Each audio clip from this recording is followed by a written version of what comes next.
Hello, everyone. I'm Gary Berman from DevOps.com and the host of the Cyber Hero Adventure Show. It's a pleasure to welcome you to another great DevOps.com webinar. Thanks for joining us. Today we have Venko Moyenkov, Solutions Architect at Storepool Storage. We're going to learn about how to build a new age software-defined cloud and how to get the most out of it. But before we get to today's presentation, let's go over a few housekeeping items. We use the GoToWebinar system, so for many of you, you'll see the control panel. Please take a moment to click on the questions icon and the little downward arrow. Our guests will be answering questions at the end of the presentation, and this webinar is designed to be highly interactive with our speakers. We welcome your questions, comments, and suggestions, and we'll get to as many as possible. If for some reason we can't get to your question, we'll email the replies to you shortly. This webinar is being recorded and the slides will be available to you on demand at DevOps.com in a couple of hours. Additionally, we have a giveaway of 4 $25 Amazon gift cards at the end of today's webinar, so stay tuned to see if you are one of today's lucky winners. And now a special thank you to our sponsors for today's webinar. Let's get started. Venko, take it away. Thanks, Gary. Hello, everyone.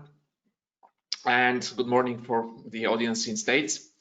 My presentation today is about KVM and how we can get the highest possible performance out of your KVM hypervisors. My name is Venko Moyenkov and I'm Solution Architect at Storepool. Few things about me. I've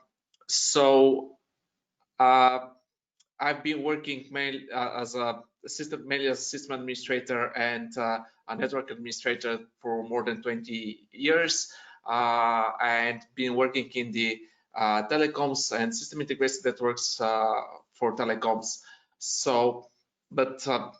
This is basically the well-known job of network administration and system administration. A few words about Storepool. At Storepool, we make a high-performance scale-out software-defined storage. We've done this for more than 10 years, for about 10 years, sorry. The first commercial deployment was back in 2013. We are based in Sofia, Bulgaria. Storepool is a good choice for virtual disk for KVMs, but it's also used with Linux bare metal servers running containers. Also, it's used with VMware, HyperV, Zen server hypervisors, and we have a deep integration with OpenStack through Cinder driver. We can provide persistent volumes for Kubernetes through CSI driver, and we have integration with Cloud Stack, OpenNebula, ONAP. So basically, we cover almost entire KVM stack. Through the years, we have worked with our customers and with our partners, and we've built many KVM-based clouds. And during this time, we've gained a lot of experience with designing and sizing KVM hypervisors. And in this presentation, I will try to share our experience and our knowledge, how to build your cloud with the KVM hypervisors and how to get the best of your KVM hypervisor. So let's start first with why performance matters.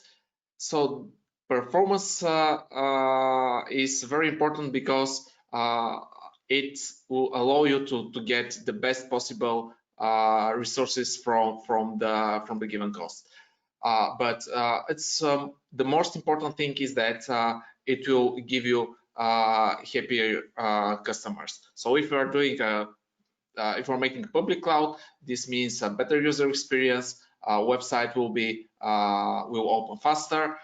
If we are doing a private cloud, your users may be DevOps, so they'll have done their job faster. They can do more tasks in the same time.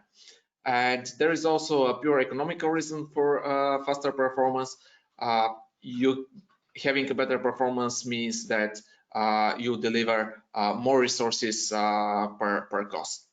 This means more virtual machines, more queries on the same hardware and with the same capex and opex.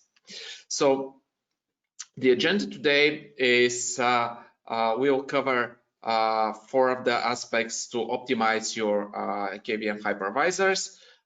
First, we'll go through the hardware, how to select the hardware that will allow you to get the most of your hypervisor. Then we'll go through the setting of the compute node, CPU settings and memory, operating system settings. Then we'll cover 2 of the main components of the cloud, networking and storage, and how you can optimize these components. So let's start with compute nodes and with the hardware. So when you are building your cloud, there are typically 2 different optimization strategies and 2 different optimization goals. The most popular, the usual one, is to get the lowest cost per delivered resource, and the more unusual one is to get the best performance of the hardware that you can get, no matter of the price or when the cost is not the main factor here. So the first type that is much more usual, typically 90% of the cases, means that you need to optimize your hardware and to optimize it in the way that it can provide the maximum resources. For example, you can run the maximum number of virtual machines, you can process maximum tasks, you can process maximum network traffic, and so on. So when you are optimizing your hardware, you need to calculate not only the cost of the hardware, but you have to take into account all the costs that are related to your operation, including the power costs, cooling costs, data center space, network ports, and so on. So it's very often that we've seen some of these components are not properly accounted, and this leads to non-optimal selection of the hardware. And the other approach is when we need to get the best possible performance out of a single CPU core or a single thread. This is usually related to when you have a very specific application, or when you can have a very high license cost. For example, if you're running Oracle database servers when they are licensed per socket, and you need to get the maximum possible performance with a given number of sockets, and the cost of the hardware is not the primary factor here. So depending on your objectives, you have to select the best hardware. The first question is, what CPU do we need to get?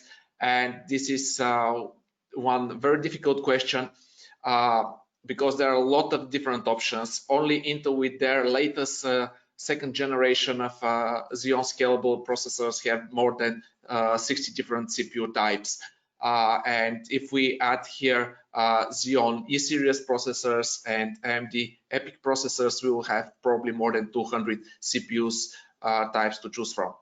So to help with this, we have developed a spreadsheet that calculates the total cost of a solution that takes into account not only the hardware and the CPU cost, but also the server cost, any possible software licenses, rack space and power costs, operating costs, and so on. So there are many input variables that you can fill in, and this will calculate the total cost of per CPU core or per gigahertz for the entire life cycle of let's say 36 or 60 months. And depending on your input variables, different processors would be the best choice. For example, you can get this Xeon Gold 5220 to provide the best total cost of $244 per core if your objective is to get the best price per CPU core, or if your objective is to have the best price per gigahertz per core, then with the same input variables you'll get another processor, Xeon Gold 6248R. Or if you're looking for a top performing processor, it will be a different one. And the same with AMD EPYC processors. So it's very difficult to compare two processors because they have different characteristics, and the cost is and the performance is not always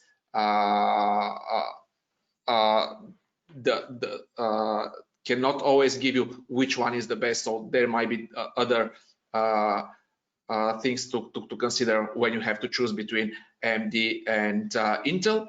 But here are some often best results depending on your input data. So the next thing after you have selected the best the processor, not the best processor, but the processor that best fits to your need, is selecting the server or the hardware chassis. So if you have a good choice, you may have a choice to select from 10 or more different type of chassis. But typically with any vendor, you have a very broad range of chassis to choose from. So for one use case, the best form factor would be a very simple 2U chassis that's shown here on the left, like this one. It doesn't have any fancy features. It's very basic. It provides a low CPU density, but it could be a good solution in certain use cases. On the other end of the spectrum is very sophisticated high density chassis. For example, this one that is on the right, and that you can have 4 high performance servers in 2 rack units. So when you're selecting your hardware, it's important that you consider not only the chassis itself, not only the server, but you think at least at the rack level, or if possible at entire data center level. So one common error that we can see when the hardware is selected is that the power capacity of the rack is not taken into consideration, and the customer is selecting a very dense configuration like this one on the right, but the rack cannot handle such high capacity, and so the customer ends with a rack filled up at less than 50% because this is the limit of the power limit of the rack. So when you're selecting the hardware, when you're optimizing your cloud, think for the entire cloud, the number of ports that are available from your network. This also defines what would be the server density, what is the connectivity between the racks, and so on. So the next step in optimizing your hardware is using the proper BIOS and the correct settings in your BIOS and your operating system. So one of the, I would say, most important parts when you're optimizing for performance is the power management of your servers.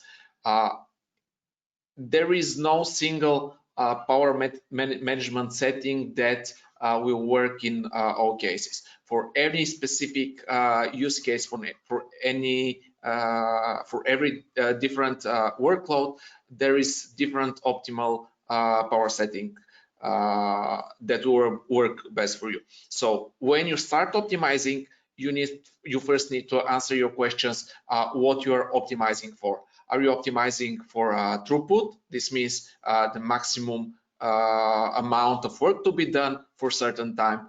Or you're optimizing for latency, so the application will respond with a minimum latency. Or you're optimizing for a top burst performance when you need to serve a lot of requests for a short time, but the average load is relatively low, or you're optimizing for power. This may be the case for, especially if you have some power limits or your power cost is relatively high. So when you have this, then you have to check which power setting best fit to your needs, and keep in mind that it's different power settings and different way to configure this for AMD processors and Intel processors. You need to invest to understand how power management works, so you can get the best setting. It's very important because with only one parameter you can gain or lose a lot of performance that is equivalent of buying hardware for tens of thousands of dollars. And again, if possible, think at rack level, not at individual server level, even when you are setting your looking for your power management settings. So the next step is to optimize operating system settings, and KVM, how CPU is managed and how memory is managed by the operating system and by the hypervisor. So there are a lot of good guides in internet. There are some links here that we find very useful. You can get this presentation after the webinar with this link. So I strongly recommend to check them. One of the best is from Red Hat Virtualization Tuning and Optimization Guide. It was updated just a couple of weeks ago, so it's pretty up to date. But whatever recipe you follow and whatever recommendation you follow, I would suggest that you always measure the results based on your workload. So do not blindly trust any benchmarking and any settings, because they may work perfect in a different environment, but in your environment with a different CPU model or with a different BIOS setting or with a different version of drivers, the results may be completely different. So whatever performance optimization you're doing, whether it's on the BIOS, on the operating system, on the networking, or on the storage, always benchmark with your own workload, with your environment. So the next few slides will follow more or less the recommendation that are in these guides and that we found that are that work well in 90% of the cases. So first, selecting of the Linux kernel, we recommend to use the latest possible kernel that is widely adopted. So we recommend against using the bleeding edge versions of any software, not because, so first because it's not widely tested, but most important because it was not tested in so many different environments, and it's highly probable that your specific use case was not properly tested. So that's why you'll get much better results if you're working with a bit older software, even if it's not as well optimized of the latest one, but that was better tested and it's more widely used. So we can say, based on our experience, that the most popular distribution, the most popular QEMU hypervisor is from Red Hat. So probably on the KVM stack, I would say maybe 80% of the deployments that we have seen are running CentOS, and they're using CentOS packages from Red Hat Enterprise Virtualization, QEMU KVM EV for virtualization. So it performs very well, it's very stable, and it is default settings are well optimized for general usage. One tool that can do a very good job is TuneD. It comes with a number of profiles, and the two profiles that will be the most useful are virtual host and virtual guest, respective for the host and for the guest operating system. But again, when you use these profiles, you may need to tune them to your specific case and again test them. So optimizing for CPU usage, there are two different strategies here. The typical one includes CPU oversubscription and very often heavy oversubscription. This is mostly because virtual CPUs are mostly idling. So you get much more resources from the same hardware if you have a heavy oversubscription on the virtual CPUs. If you are using this, you have to consider whether in your workload hyperthreading will do a good job. In most of the cases, it is the case. However, there are some workloads then hyperthreading cannot help much, and you may prefer to disable it. You have to consider also NUMA locality, especially when you're running with multi-socket servers. The operating system usually do a very good job with automating automating settings related to NUMA locality, but sometimes you need to do this manually. And on the other end of the spectrum of different possible optimization is dedicated CPUs for every virtual CPU. This means that for every virtual CPU, there is a dedicated physical CPU on the server. If you are doing this, you most probably would like to do CPU pinning. This means that for every single virtual CPU, there is a specific physical CPU that will run the job. This will help against cache poisoning, and this will provide typically a little few percent of performance gain. But you can do this in a very small use cases where you cannot have CPU oversubscription. And when we are talking about oversubscription, there is a largely misunderstanding concept of the oversubscription and congestion. So if you're doing oversubscription, it's important to make the difference between these two, between the congestion and oversubscription. There is nothing wrong with oversubscription. Oversubscription just means that you provide more resources than you physically have, but it doesn't mean that the end user and the service suffers of this. The bad thing is congestion. Congestion is something that you would like to avoid at any possible cost.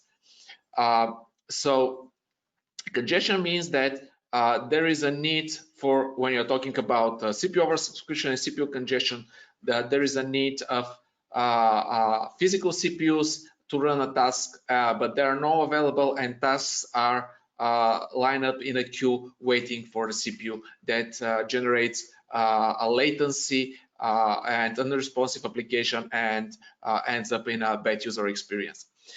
When you are doing oversubscription, it's important to monitor congestion very closely. One of the way we do this, and we recommend, is using a Linux kernel statistics. There is a proc shedstat file that reports this. It has a lot of data, but there is one specific counter there that shows how much time a task was waiting in a queue for a physical resource. So in the best case, you don't want this counter to increase. And here is one example of a real cluster that we are monitoring, and we can see that congestion. So this diagram shows the congestion, and it's normalized against the number of the physical cores, and it shows that the congestion here is fairly low for most of the time. However, every 5 minutes there is a short periods of time with a high congestion, and this is because there are hundreds of virtual machines that simultaneously request CPU resources to run their cron jobs every 5 minutes. So Actually, this is not a bad situation because cron jobs anyway are not real time, and if they suffer some latency, this is not a problem. But on the other hand, this allows you to very efficiently utilize your existing hardware resources. Optimizing for memory has again two different strategies. The typical one is, in contrast with CPU, is to dedicate memory, and the more unusual is to have oversubscribed memory. So probably 80%, 90% of the deployments are using dedicated memory. This means that if you need 500 gigabytes of memory for virtual machines, you need to have at least 500 gigabytes of physical memory on the server.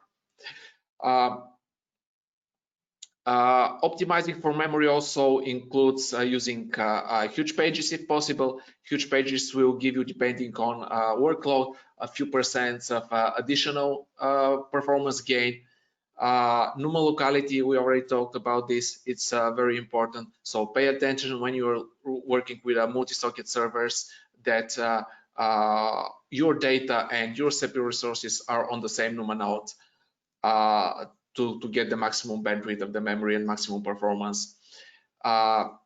So if we need to do, and if you decide to do memory over subscription, there are two different technologies there. The old one is ballooning. Ballooning is a less frequently used technology. It requires cooperation from the guest, and it's used mostly in private cloud when you have control on the guest and what's running in the guest. The more recent technology is called kernel same page merging. This is actually RAM deduplication. It can work well with certain workloads, but with other workloads, it may not perform as very well. So it's a trade-off between memory deduplication and additional CPU cycles. So you need to test very carefully if you decide to do KSM, if it will bring you any advantage in your system. So the next part is networking. So I'll try here to give some more practical advice on how to set up a networking for best performance. So basically with networking, there are again two types of optimizations. One is using PCI pass-through networking. This means that the network device is directly used by the guest operating system, by the virtual machine. It's in full control of the hardware, and this way completely bypass the hypervisor and the host.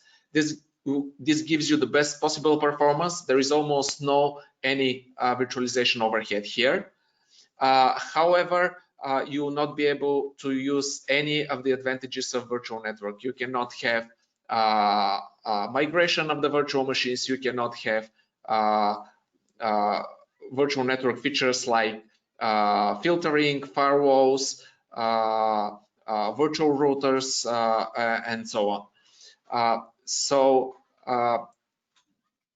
In most, especially in large cloud deployment, you'll see mostly virtual network, and you'll see very rarely network pass-through. So when you're building virtual network, you have many different options. The legacy way to do this is through emulating network hardware like Realtek 8139 adapter or Intel E1000 adapters. But they have a very, very high performance penalty because of this hardware emulation, because of the software emulation of this hardware. For this, there is a power virtualized drivers with a KVM stack. This is VirtualNet, and if possible, always avoid hardware emulation. Always use power virtualized drivers. Unfortunately, sometimes you need to use emulated hardware. Sometimes the operating system you run will just not possible to install virtual drivers, or for some other reason you have to run with emulated hardware. But when possible, use VirtualNet. The difference in performance is huge. And when you're doing VirtualIO, there are again different way to do this. The classical way to do VirtualIO is using QEMU for a virtual device, and the other way is using vHostNet protocol that allows host kernel to process the data that is more optimized for latency and for traffic. Also, the way you build your virtual network may involve different components. The simplest would be Linux Bridge. It has a very good performance, but it has some limited capabilities. If you need more features, you typically go with Open vSwitch, and it can work with in-kernel process switching, or you can use DPDK user space process switching. So we'll go very fast through different options here. So I'll completely skip emulating hardware, and we'll go with the next option, the traditional VirtualIO with processing in the QEMU process. So in this mode of operation, processing a single packet means at least 5 context switches. So VirtualIO is much better than hardware emulation because it is using shared memory to transfer data between the virtual machine and the host. Actually, in this case, it is a QEMU process running in the host. But these several context switches leads to significant virtualization overhead and increase latency.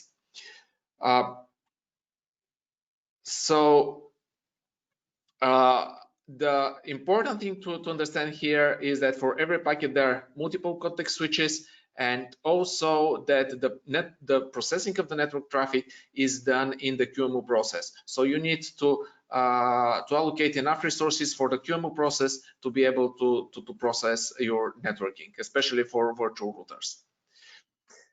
The next type of virtualization is using vHostNet protocol. vHostNet protocol allows you to skip processing in the QEMU process and to share memory between the virtual machine and the host kernel. So the host kernel can directly process the traffic. With this configuration, you're again using shared memory where the input and output ring buffers are placed, but you have only 2 context switches when you're sending the packet, and you can eliminate these context switches if you're running in a poll mode when the driver is constantly polling the buffers for new packets and does not rely on interrupts. So this has a much better performance compared to the previous one. And the next is a version of the vhost. It's called vhost user because the processing of the packet is in the user space. So when you are using Open vSwitch with DPDK, this is the recommended way to run your virtual network. With this configuration, the shared memory is between the Open vSwitch, the process in the user space that runs Open vSwitch, and a guest virtual machine. And in this configuration, the Open vSwitch can process the traffic from the virtual machine to the physical network interface without a single context switch and without involving in any way the kernel or a KVM hypervisor. So definitely the best performing is if you have a PCI pass-through. In this case, you have your network interface card driver directly running in the guest virtual machine and in the guest kernel. And the driver in the guest will talk through the PCI bus directly to the network interface card. The disadvantages of this approach is that you cannot use virtual networking, you cannot have live migrations, you cannot have any filtering, no control on what the virtual machine is doing with the network interface. You can share one single network interface between multiple virtual machines using SR IOVs. And here is some benchmarking that we did in our lab. So again, these are results with our software configuration, with our hardware, but you may expect similar results in most cases in your environment. So you can see that from the there is a 10 times difference in the latency between the emulated hardware and between vHost user interface using Open vSwitch with DPDK drivers. So with DPDK drivers, we can have a round trip time between two virtual machines on the same host. So we exclude physical networking here and any impact that physical network can have on the results. So we have a round trip time of 14 microseconds, while with emulated hardware we have 140 microseconds. And the other two options are somewhere in between. So you can see there be a lot different performance results. So be careful what is your network performance. It can mean that you need to double or triple the hardware if you're not using the proper virtual network settings. So I'll skip these slides. They show where is the actual CPU load in different configuration. It's on the QEMU process or on the special thread in the kernel or in the Open vSwitch. And there is a very detailed information how to use vHost interface. So I recommend to start with these two links that they give a very good start for this technology. And the last topic that we will cover is the storage and impact of the storage of the overall performance. So when you are building your storage for your virtualization platform or for your cloud, there are again two different approaches. You can have a virtualized storage that have a lot of features.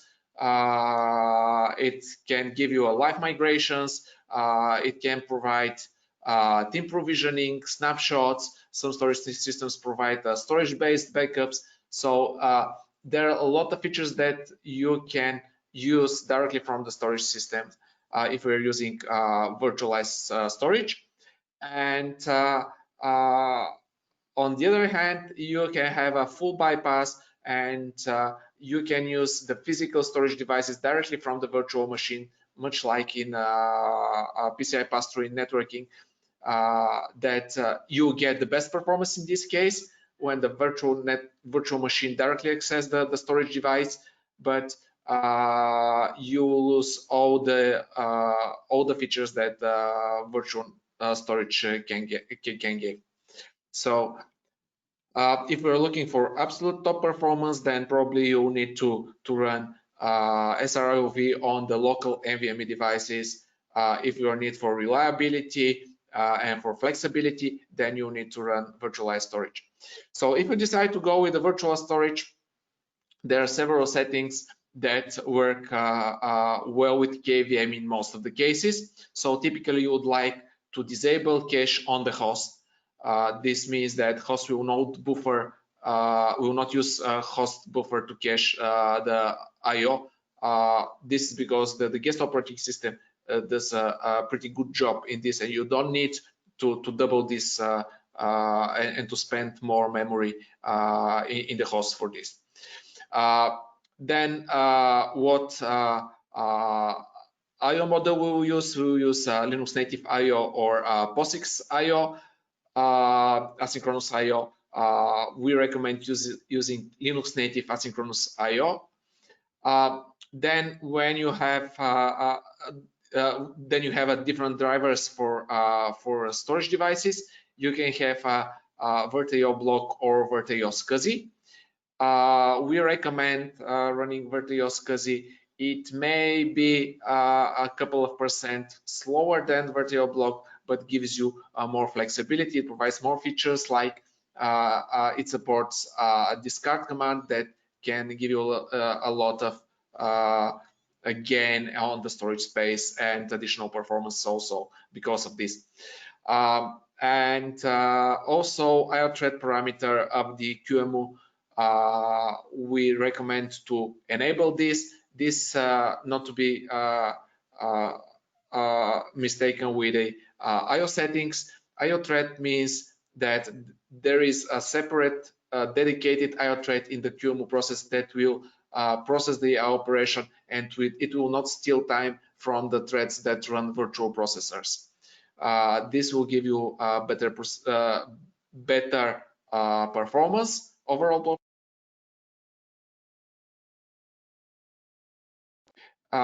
This will give you a better IO performance, and also is more economical on the CPU usage.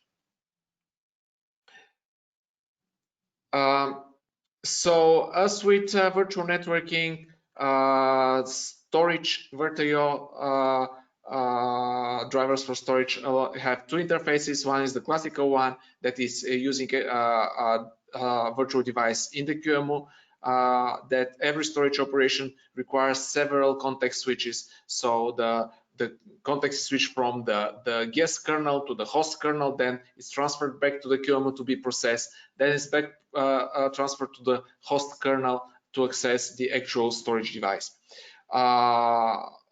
There is a storage vhost protocol that works in similar way as in the network, then that is using with a shared memory, and with it using this protocol, the virtual machine and the kernel in the guest kernel in the virtual machine can directly share buffers with a storage system and the driver of the storage system without requiring any context switches.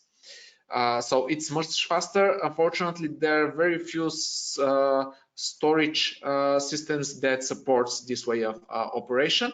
So this is very briefly how Storepool does this. We are using a vhost protocol to share read and write buffers with a virtual machine, and we are using the DPDK-like technique to transfer this over the network and to the storage nodes. So with Storepool, IO operations are processed without any context switching. And a couple of minutes about the benchmarking of storage. So whatever storage setting you're doing, you need to benchmark your solution. And when you're selecting a storage solution, you need to benchmark it. You don't have to rely only on the published numbers. So many of the benchmarks are done in an environment that's completely different from the real world environment, and the numbers presented there have no relation to the actual numbers that you will get in your real workload. So whatever benchmarking you're looking for, keep in mind that you need to do your own benchmarking. So let me try to explain this. Every system has this type of curve that increase loads to increase latency, and after a certain point, the system cannot handle additional load. So typically, you would like to have your workload at this point marked in green when you have the lowest possible latency. You may work at this point that will give you the best cost per delivery resource, that you will get the most of your system, including your storage system. But once you pass this knee, the limit of the storage system or any type of system, then you will get only bad service without any additional performance. Unfortunately, most of the benchmarks are made at this point. So they give you some number about the IOPS that are not related to any actual workload. So this is a measurement of a real storage system. and you can see that you can get the maximum IOPS with a latency of about, let's say, 300 microseconds. But this is not the place where you'd like to, and the mode of operation that you'd like to operate your system. You would like to operate your system typically at this zone when you get much lower latency and you have some buffers for capacity. So when you're working here, what is the meaning of how high is this number? So typically it's not related to your application. It doesn't matter if it's 2 million of IOPS or 5 million of IOPS, you get the same results. What really matters is what's the latency of the storage operation at the mode of your operation. So at this point where you are running your system. So if you have to remember something from this presentation is that you need to make your tests with your own benchmarking on your environment and using your typical application workload, not running synthetic tests that most probably are not related to the actual use. So you can contact us using the following networks, and with this I finish the presentation. So let's see if we have any questions. Yeah, thanks, Venko. That was incredibly interesting. We're going to begin to get to the question period in a moment, but now we have some polling questions for our audience to answer. You'll find it under the polls arrow in the Go to Meeting panel. So if you can click on that, you'll see that the first question is, have you heard about Storepool storage before? And just select one of the answers, yes or no.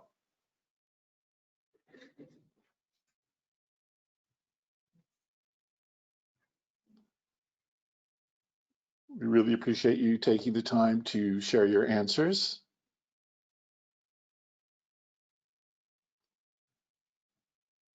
Okay, we'll be going to the next question.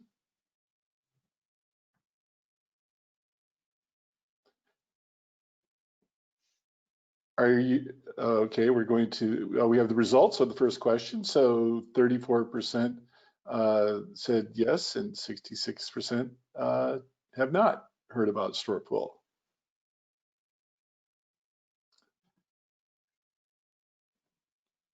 Okay, now we have our next question. Are you actively searching for a new storage solution? Please select one of the following. Yes, within this year. Yes, in the next 2 to 5 years, or no.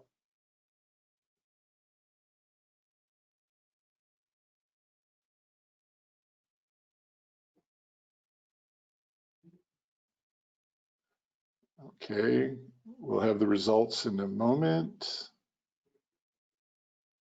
And then we'll get to some of your questions.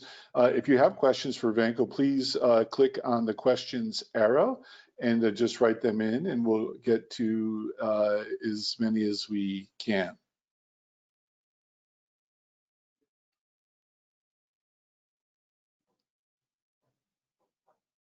Okay, so now we have the results. Thank you very much for that. And we'll get to our first questions, Venko. So our first question is DPDK available on AMD EYPC server-based KVM? Okay, so thank you. Yes, DPDK is a set of library that's available on all x86. I'm not sure if it's available on other architectures, but it works very well. It's tested in our lab on Intel and on AMD EPYC processors. And actually, the test that I've showed in this presentation on one of the slides were run on the EPYC hypervisor. Ah, terrific. And what tools do you use to measure the performance of a virtual machine, and and virtualization overhead? So there are different tools for different types of measurement. The best way to measure the performance is using your actual applications. So if you're running, for example, your main workload will be, for example, web servers with a database backend. Try to measure web servers, how many pages it can serve, what is the latency of serving a single request, how many parallel requests it can serve, and so on. So this will give you the best understanding. It's more difficult than running a system synthetic test, but it will give you more accurate results, much more accurate results. However, sometimes you need to, you cannot run your actual application tests, and you need to run some synthetic tests. And for this case, we are using different tools. For storage, we're using mostly FIO. It's a package that's available in most Linux distributions. And it allows you to run many different profiles of storage load, so you can get as much as possible closer to your actual workload. For measuring CPU overhead, we are using statistics on the Linux kernel. There's a lot of statistics available. We don't use any specific, and I can't recommend any specific tool, but you can get a lot of data from the Linux kernel. For measuring networking, we are using HyperV, especially HyperV version 3. I recommend against using HyperV version 2. It does not perform very well. And the other tool is NetPerf. It's a tool made by, I believe, by HP. It's also open source tool. Yeah, but again, if it's possible, use application tests. Like, for example, for a website, there is a JMeter, I believe. JMeter was the name, Apache JMeter project that's specially designed to simulate workload on web servers. So do this. Also for if your workload is database, then we are using pgbench tool that's part of the PostgreSQL package that can simulate a different type of workloads. Wow, that's incredibly interesting. You know, why should someone use KVM instead of HyperV?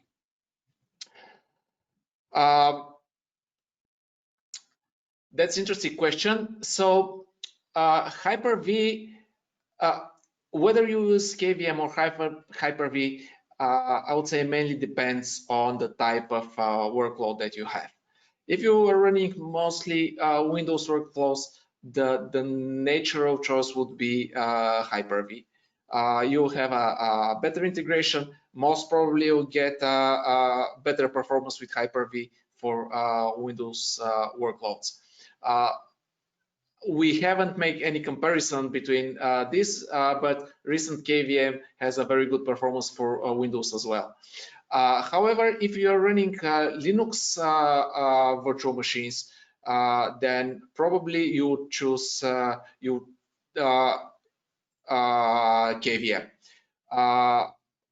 You have much more flexibility, much more options with KVM. So you can run it with OpenStack. You can run it with only a single server running, for example, Virt Manager. You can run it with CloudStack, OpenNebula. There are a lot of open source and very good cloud orchestrators that work with KVM. So you have much more flexibility in terms of integration and customizing your solution. So it's more easy to build your own solution using KVM than HyperV, I guess. So this would be the biggest advantage. Of course, there is a cost advantage, but this should not be the primary factor when you're selecting virtualization platform. Yeah, that's always an interesting kind of cost benefit, because in today's global economy, you have to look at costs, but it should not be the #1 criteria for selection, obviously, right? Yeah, so if the cost of the hypervisor is making or breaking your use case, then probably your business model is wrong, or it's something broken within it. So you have to check this very carefully. Yes, I agree. In some cases, you have to. This is very important. For example, many public clouds just cannot make a good business case with a commercial hypervisors. Especially if they're running on very competitive markets.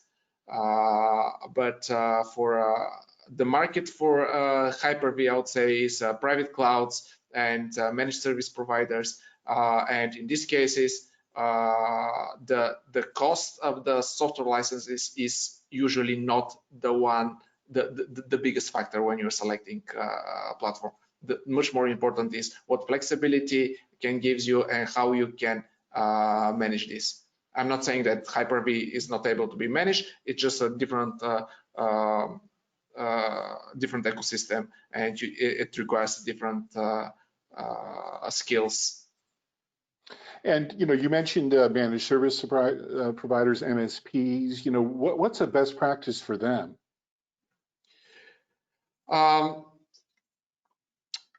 So managed service providers usually operate in a specific on a specific market. They already know what their clients look like, what performance they need, what typical applications are.